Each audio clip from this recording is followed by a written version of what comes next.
My privilege, just a moment, to call up Matt McMahon, the head coach at LSU. Matt's a native of Oak Ridge, Tennessee. Started his college basketball career as a walk-on at Appalachian State, became a starter at the end of that collegiate experience, and became a coach because of the impact of coaches upon his life and wanting to look to do the same. As a young assistant coach at App State, Matt met his future wife, Mary, who was a standout college basketball player at Furman and was a member of the women's coaching staff and had an office right across the hall in Boone, North Carolina. And then I have two daughters, Maris and Mabry, and one son, Mason, so they don't initial things in their family if you tracked on the consonants there. After 15 seasons as Division I assistant, Matt got his first head coaching job, you may recall, at Murray State. That was back in 2015. John Morant was part of that team. Pretty good run through the Ohio Valley Conference in the NCAA tournament during his tenure. Now in his third season at LSU, Matt led the Tigers to a 9-9 finish in conference play and is excited about the future, which he's going to talk about right now. The head coach of the LSU Tigers, Matt McMahon.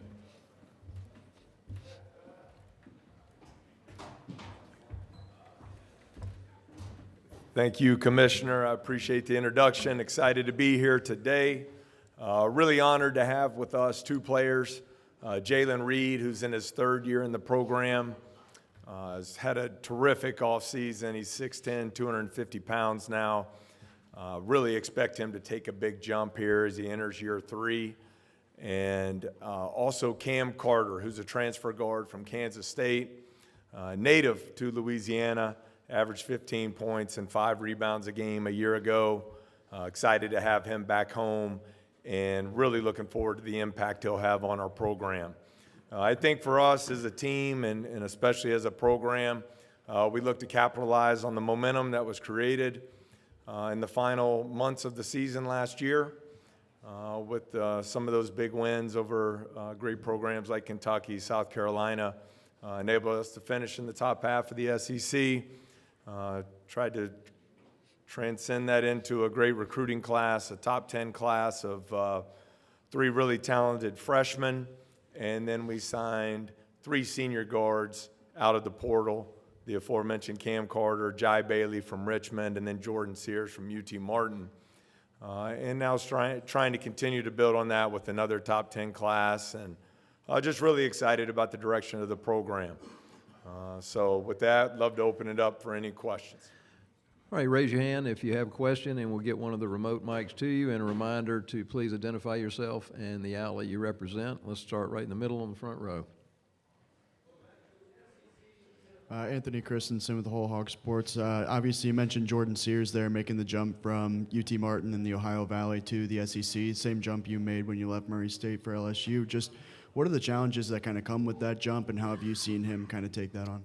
Yeah, I love Jordan Sears, you know, of the 5,000 plus college players in the country. A year ago, he was the only one with 650 points, 140 rebounds, 140 assists, and 75 made threes. He knows, as well as all of us, now it's how's that translate as he makes the jump to the SEC. I think it starts with his mentality. He has great toughness, really explosive point guard, shoots the ball well with range. I think the big adjustment when you come into the SEC, it's the #1 shot blocking league in the country. So has great quickness and speed, ability to get in the lane. When you get into the paint, you got to be able to make great decisions because of the tremendous rim protection in this league. So I think that'll be part of the adjustment for him, but he's been terrific, and I expect him to have a big year for us.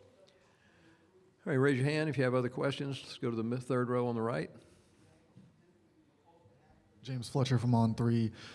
Curious, with a guy like Will Baker and others who come back after transferring in for a second year in your program, how valuable are they, not only being somebody that you kind of handpicked to fill a role, but now they can kind of teach others and they're familiar with your system after a full year?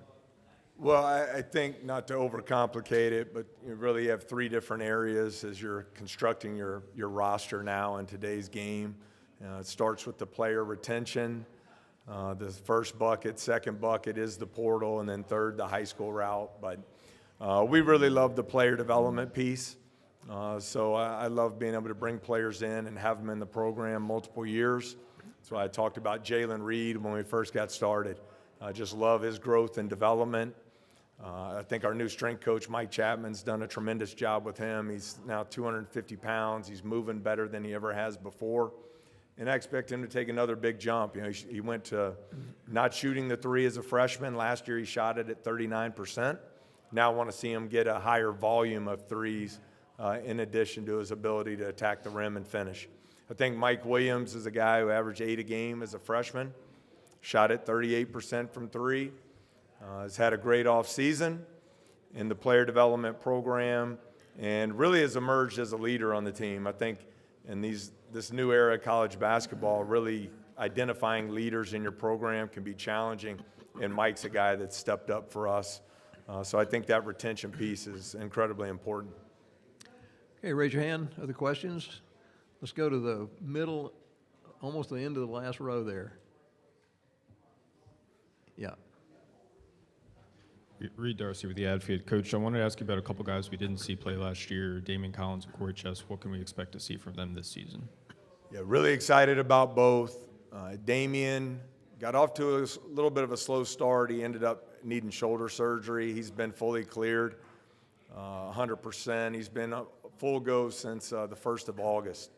But 6'9", 7'5" wingspan, really a once-in-a-lifetime athlete. I'll probably never coach someone like him again from his speed and his verticality at the basket. He's gotten stronger in the weight room.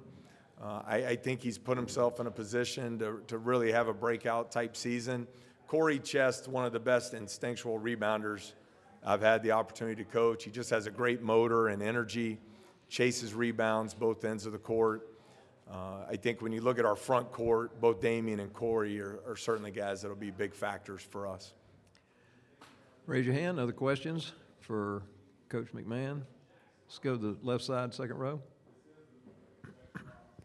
Jack Pilgrim, KSR. Just your thoughts on Mark Pope taking over the Kentucky program, obviously an interesting transition for everybody in the league. And also just want to kind of dig in a little bit more on Damian, his story, what he's gone through, just how have you seen him grow mentally and maturity and things like that? I think touching on Damian first, you know the story about the tragic passing of his father during his time at Kentucky. Can't imagine what that was like for him. I think now a year under his belt in LSU, he seems very comfortable. He seems like he's really settled in and is ready to move forward with his basketball career. I think he's really matured. But again, just a once-in-a-lifetime athlete. And his skill set is good. I mean, he can hit a catch-and-shoot three. He's got great hands around the basket. He's a great rim threat as a roller in our ball screen offense. And then his shot-blocking presence is going to be important for us. As you know, in this league, you have to have rim protection. So I'm really excited for him. I think he's handled adversity incredibly well and put himself in a position to have a breakout season for us. Coach Pope, just familiar with the way they played at BYU, the pace of play, the spacing, the importance of the three-point shot. I thought they did a great job going out in the spring and through the transfer portal, adding experienced players that have proven themselves at the highest level, and I expect them to be really good. Other questions? Let's go to the third row, left side. Coach Neil Blackman, Saturday Down South. Obviously, you guys return a good nucleus from a group that defended a lot better. I think Bart Torvik had you in like the top 30 the last month of the season defensively. How do you carry that over into this year with the new faces in the kind of roster construction world of the portal? Well, we tried to be very intentional there. I mentioned the three portal seniors that we added, and Jai Bailey and Sears, and also Cam Carter, 45 points a game between them. But if you look at their defensive numbers, Jai Bailey was second in the Atlantic 10 in steals. Incredibly high IQ basketball player. I think he'll really impact us on the defensive side. Cam Carter was an elite defender on a top 20 defense in the country. So we tried to identify not only our needs offensively, but we know how good the guards are in this league. And if you can't defend on the perimeter, you have no chance. So we have to continue to build on it. Some of the guys that have been asked about, how do we protect the rim? We're constructed a little differently in our front court. Not a lot of 260, 270 pounders. We're more long, athletic, high motor, high energy guys. And so I think our pace of play needs to reflect that. Raise your hand, other questions? Let's go to the middle, fourth row.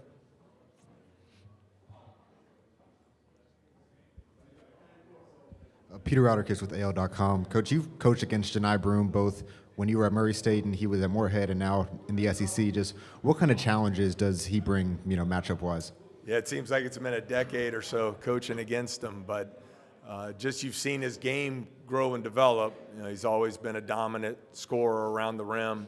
You look back at that Moorhead State team, one of the best shot blockers in the country, and that's clearly translated here at the SEC level. But now you see him shooting the three with time. The system's a great fit for him at Auburn with some of the things they do scheme-wise to get him the ball, and not only on the block but in the mid-post area where he can score over either shoulder. So I think there's a reason why a lot of people say he's the best big man in all of college basketball. Other questions? Let's go to the third row in the middle. Hey, Coach. Brad Harvey from College Sportscast. I wanted to ask you about Jalen Reed. He's going to his junior year. Just how you expect to see his growth this year and how important he's going to be for you guys this year. Incredibly important. I believe in him. I love him. He's about the right things. He's really why you get into coaching. Very smart. It means something to him. He really cares. So he works extremely hard to try and become the best player he can be. I think he's really matured this offseason as he enters year 3. I mentioned in my opening, he's gained 15 pounds of muscle, but I think he's moving better than he ever has before. I think he's a guy that we'll depend on heavily, not only for his ability to score off the bounce, but I think he's a unique player at 6'10", 250 that can create offense for his teammates. He knows he has to lower his turnover rate. It was way too high a year ago. And then I also mentioned his three-point shooting. He really was not a threat his freshman year.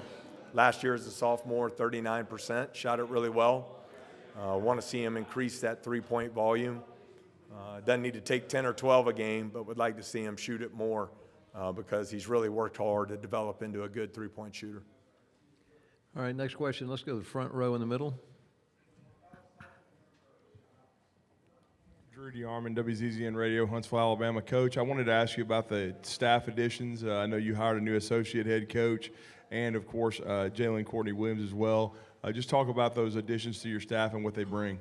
It's been awesome for us. I think when you're hiring staff members, you're looking to add new energy, new ideas, new experiences, obviously recruiting connections in this profession. But we were able to hire 2 of the best in the business. And David Patrick, who's twice been a head coach, he's been a part of Elite 8 teams. He's recruited and developed the #1 pick in the NBA draft. He's had multiple guys in the first round. Has really brought a lot to our team and our program. Was also an assistant coach for Australia this past year in the Olympics, joining Mark Few as the only 2 college coaches in the Olympics this year. And then Jalen Courtney Williams, guy who started his career at LSU as a player, loves Baton Rouge, great charisma, great personality, high energy coach on the floor, very good teacher. I'm thrilled about both and the impact they've made on our program, and I think both understand the value and importance of relationships and player development. And then the third that I mentioned, our new strength coach who comes to us from Stanford, Mike Chapman, Baton Rouge native, but has been just doing an outstanding job with our players. I think we're in the best shape we've ever been in during my time at LSU. I mentioned Jalen Reed, Damian Collins, some of those gains in the weight room. So all three incredibly impactful and will continue to be moving forward. We have time for one more question. Anyone? Last call. All right, thank you, Coach. All right, thanks so much.